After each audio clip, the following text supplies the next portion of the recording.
Taslih TV.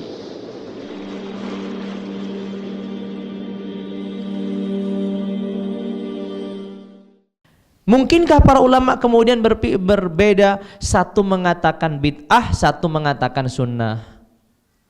Mungkin atau tidak mungkin?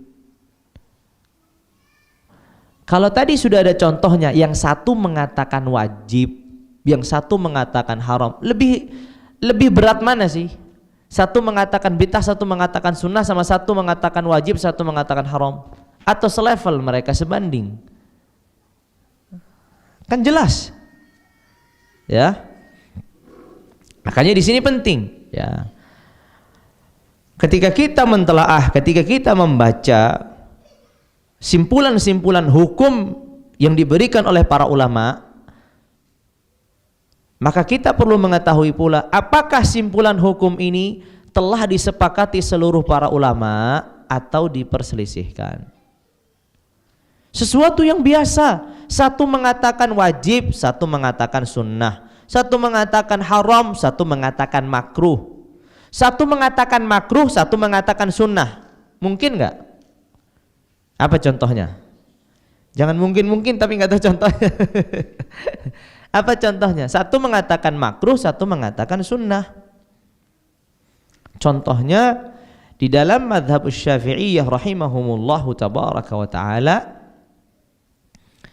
itu dimakruhkan bagi seorang yang berpuasa ketika sudah melewati waktu zuhur dia menggunakan siwak. Makruh hukumnya. Tapi dalam pandangan yang lain hukumnya sunnah. Setiap ada perubahan dalam aroma mulut seseorang disunnahkan untuk dihilangkan dengan siwak walaupun dalam kondisi puasa. Berarti kan beda, satu makruh, satu sunnah.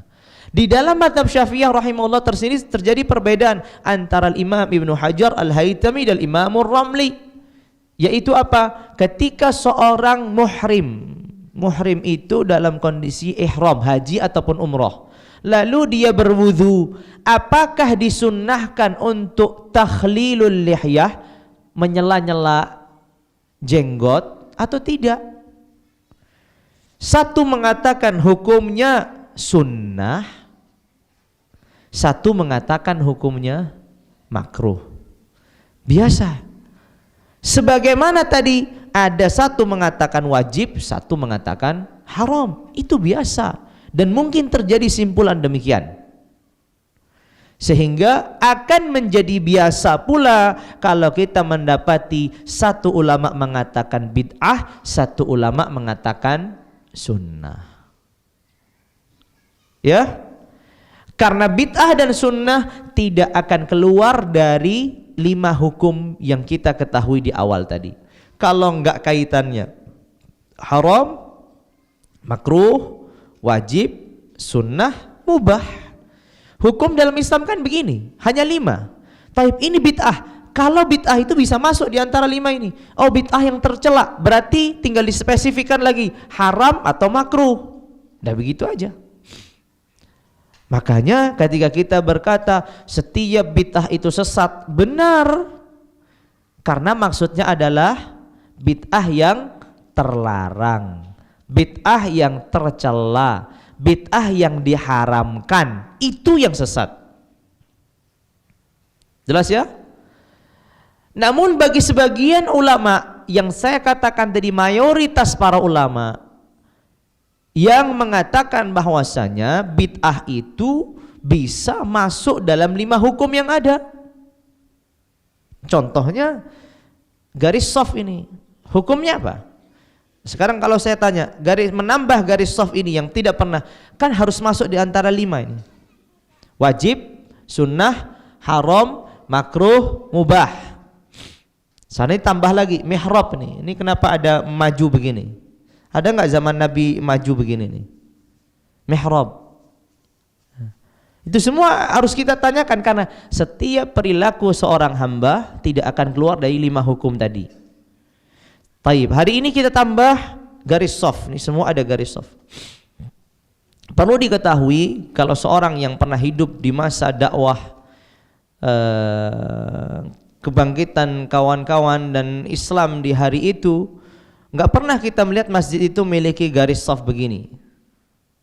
Hari ini sudah biasa, karena ada sebagian fatwa di hari itu yang mengatakan bahwasanya penambahan garis shaf ini sesuatu yang bid'ah tercela, sehingga tidak boleh digunakan. Tapi hari ini banyak dari masjid kaum muslimin menggunakan garis shaf, entah itu di karpetnya, entah itu langsung dipasang secara permanen, atau dikasih misalkan sesuatu garis di situ. Itu pernah menjadi problem di masa lalu. Saya nggak tahu apakah di sini ada yang pernah hadir di masa itu atau tidak, tapi saya pernah hadir di masa itu. Ya, sebagai contoh yang lain, penambahan mihrab. Masjidnya kotak aja begitu, nggak usah ada depannya mihrab begini nih. Ya, itu juga pernah menjadi polemik di masa lalu. Itu perkara yang bid'ah tercela atau perkara yang diperbolehkan saja? Kalau ini kaitannya bangunan rumah, nggak ada yang ribut. Kalau ini kaitannya gedung, nggak ada yang ribut. Tapi giliran kaitannya masjid, bagian dari agama, maka di sini akan diperdebatkan. Makanya kalau ditanya, sekarang penambahan garis shaf ini hukumnya apa? Bid'ah.